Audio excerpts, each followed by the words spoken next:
We're back today with Buster, so sit, stay, and decorate with me. Hi, I'm Leslie with Leslie's Cookies and Treats, and if you love decorating sugar cookies or you want to learn how, you're in the right place. Let's decorate together.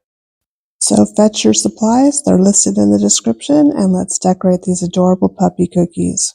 If you missed the video on how to decorate the crayon, the link is in the description, so check that out and then grab your royal icing. I'm going to make Buster with a brown royal icing. It's about a 15-second consistency, and I'm going to start by outlining the ears and then flooding them in.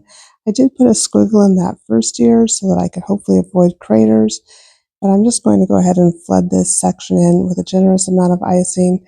If your icing is a 15-second consistency like mine is, you can go right up to the edge without worrying about it overflowing. And once we get those ears flooded in, I'm going to use my scribe, or you can use a toothpick, to smooth that icing out, make sure it gets all the way out to the cookie, and shape it just a little bit to make sure it's all the way to the edge and curved around the way I want it.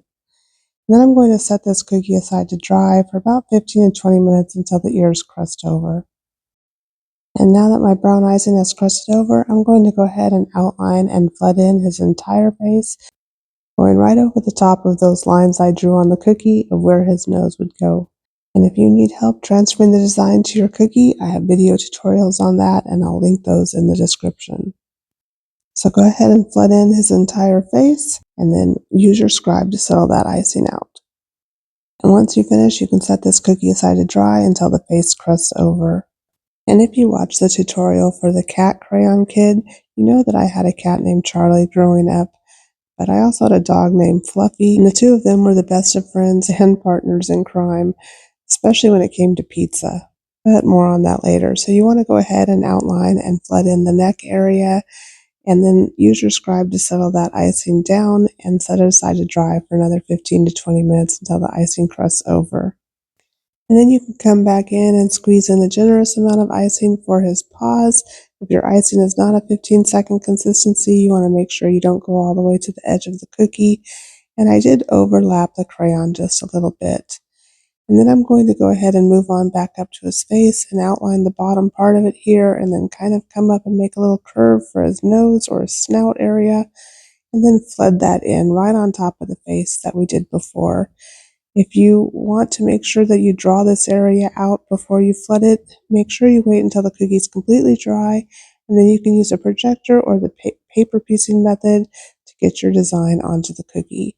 And then use your scribe on all three of these areas to make sure that the icing is smooth and that you've popped any air bubbles. And on the paws, you want to especially make sure that the icing gets all the way down to the cookie. We don't want any craters to happen in these little tiny areas. As boring as using your scribe is, it's a very important part of cookie decorating, so don't skip this step. And now back to my dog and my cat. So every time we ordered pizza, we'd leave it on the counter, and pizza night was always movie night. So we'd take our pizza into another room and watch the movie, and the cat would jump up on the counter and push the whole box down for he and the dog to enjoy. And I bet you know that if the cat didn't push the box down, the dog gave a loud bark and told on him right away. So once you finish with the paws and the nose, go ahead and pipe in the eyes with two big black dots. Use your scribe to settle that icing down so that you don't get any air bubbles or craters in the eyes. And you can just give a little swirl with your scribe to settle it down at the end. And I decided to give him a little squiggle of fur at the top here, a little bit of hair, and I didn't quite like how I did it, so I just kept playing with it until I had it the way I liked it, and I kind of think it ended up looking kind of like a Superman curl. What do you think? Maybe I should have named this puppy Soups instead of Buster. So I'm going to use my scribe to try to shape it a little bit better, and then I'll set this cookie aside to dry again. And now that the snout is crusted over, I'm going to grab my black icing. My black icing is actually more of a 20-second consistency, and I'm just going to pipe in a little triangle here for his nose, and then once again I'll use my scribe to settle that icing down, shape it as I want it, and make sure there aren't any air bubbles. And then all that's left is adding the pen work. So using an edible marker, I'll draw on his mouth, write his name down here in the crayon. And my pal Buster here is just about done. I'm going to add a little snazzy bow tie. These bow ties are royal icing transfers, and I'll leave a link to a video tutorial on how to make those in the description. I'm just going to stick it on with a little bit of royal icing. And then these cookies are done. I hope you enjoyed this tutorial. Be sure to subscribe so you don't miss any of the tutorials in the Krayon Kidz series. And class is dismissed for today. Your homework, get the next Krayon Kid ready to go, and I'll see you there.